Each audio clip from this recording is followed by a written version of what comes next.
तेलंगाना की कामारेड्डी जिले के मुदनूर में वाक़ई ईदगाह और कब्रिस्तान कमेटी की वक्फ अराजी पर नाजायज़ और गैर कानूनी कब्ज़ों की कोशिश की जा रही है। आज मुकामी मस्जिद कमेटी के अरकान ने तहसीलदार अनिल कुमार के बशमुल मुतल्लिका ओहदेदारों को एक मेमोरेंडम पेश करते हुए कब्रिस्तान की ज़मीन पर कायम किए गए गैर कानूनी कब्ज़ों को हटाने का मुतालबा किया। जामे मस्जिद कमेटी के अरकान और मुस्लिम अक़लियती अवाम ने मुतल्ला किया है कि अगर नाजायज़ कब्ज़ों को दुकानदारों को न हटाया गया तो तहसील दफ्तर के अहाते में भूख हड़ताल पर बैठ कर एहतजाज किया जाएगा।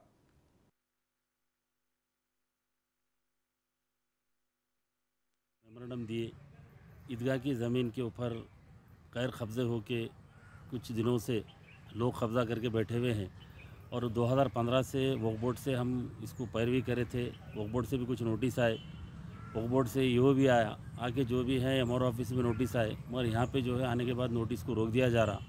इसमें एमएलए साहब या गांव के लोकल लीडरों का हाथ है वो तो हमको पता नहीं है, पर लिहाजा ये रोकने की कोशिश करी जा रही है। इसलिए हम एमआरओ साहब को मिलके बातचीत करें, देखो आप अगर नहीं उठा सकते तो हमको राइटिंग में लिख के दो, हम कलेक्टर के पास जाके पूरे गांव के मुसलमान एहतजाज जो है वहाँ पे करेंगे। फिर एमआरओ साहब बोले मैं पूरी कोशिश करूँगा, गज़ेट में आके मैं उठाने की पूरी कोशिश करता हूँ। बोलने के बावजूद हम वहाँ से मेमोरेंडम दे के आना हुआ।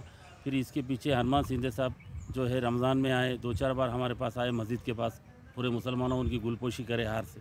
करने के बाद उन्होंने बोले कि पहली बार जैसा मैं जीतूँगा फर्स्ट यही जो है मैं कब्रिस्तान की जगह आपको खाली करा के दूंगा, बल्कि उन्होंने वादा करे मुसलमानों से। करने के बाद बहुत फिरा लिए मुसलमानों को, बिचकुंदा घर पे है तो घर पे जाना, फिर उनके असिस्टेंटों के पास जाना, यहाँ जाना वहाँ जाना, हर जगह मुसलमान फिर के थक चुका अभी।